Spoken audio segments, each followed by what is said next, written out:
Happy birthday to my beautiful daughter, Madison Colleen Comboy. I miss you. I love you. Happy birthday to you. I'm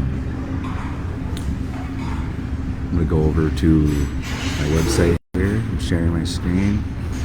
And I'm just going to share to you, I'm going to read to you the Michigan State mass campus shooting redacted police report. And why is the police report redacted of any names? Why would you redact witnesses' names? That's pretty important if any journalist would like to do an interview or a follow-up interview to see if basically how you hold police and people in power accountable by citizen journalism or good muckraking journalism, as I learned in my media information class this semester. They should be able to do so. And then again, any police report, police is public, public is police. And you'll see that the FBI is on here. They handled a lot of the crime scene and evidence. And what I don't get is, it doesn't say like how long it took them to clear the crime scene. It says they set up an area at the art museum too. So I'm just gonna go ahead and read it. And you can download this from my website. It's 128 pages. This is from Rebecca Nelson, Director and Freedom of Information Act Officer at Michigan State University. This is written in response to the FOIA request that you emailed to this office on February 14th, 2024. Happy Valentine's Day! The Michigan State University Police Department and Public Safety advises that the written record responsive to your request has been provided to this office. A copy of that record accompanies this letter.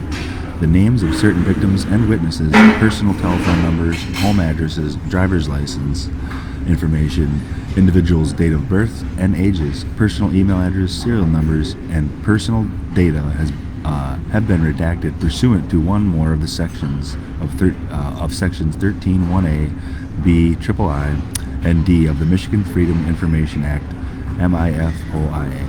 Section 13(1)A provides for withholding of information of a personal nature if public disclosure of the information would constitute a clearly unwarranted invasion of an individual's privacy. Now keep in mind, this was nationally televised, okay?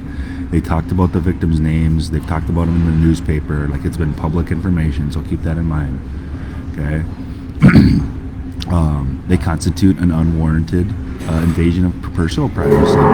Section 13(1)D provides for the withholding of records or information specifically described and exempted from disclosure by statute. The William Van Regan Mortar Crime Victims' Rights Act provides for the withholding of certain victim identifying information. Law Enforcement Information Network, or LEIN, L-E-I-N, provides for the withholding of certain victim identifying information. Data has also been redacted. Lien data are protected under MCLA 28.2145. A social security number has been redacted pursuant to Section 13(1)W. University email addresses have been redacted under Sections 13U, Y, NZ, and which will allow for the withholding of information related to the ongoing security of a public body.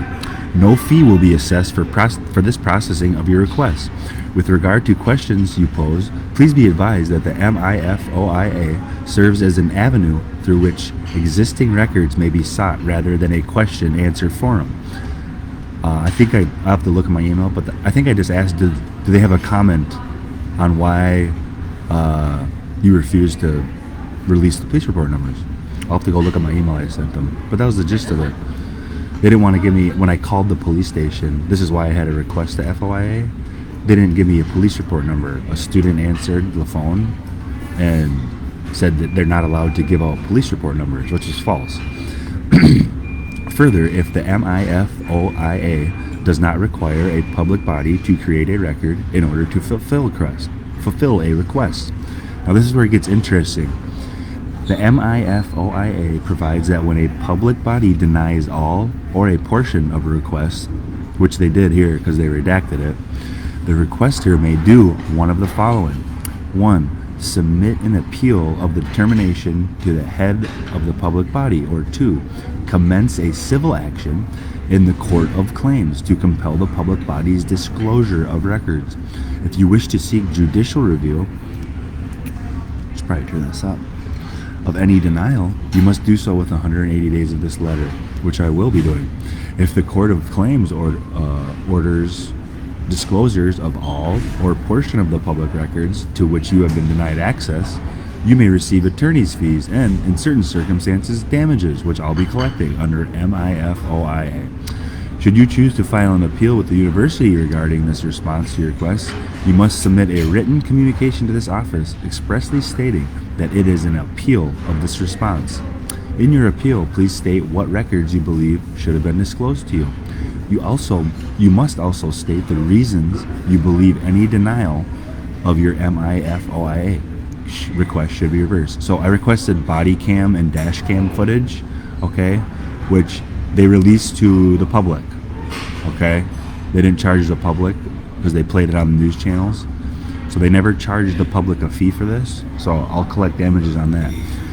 This office will arrange for the processing and review of your appeal.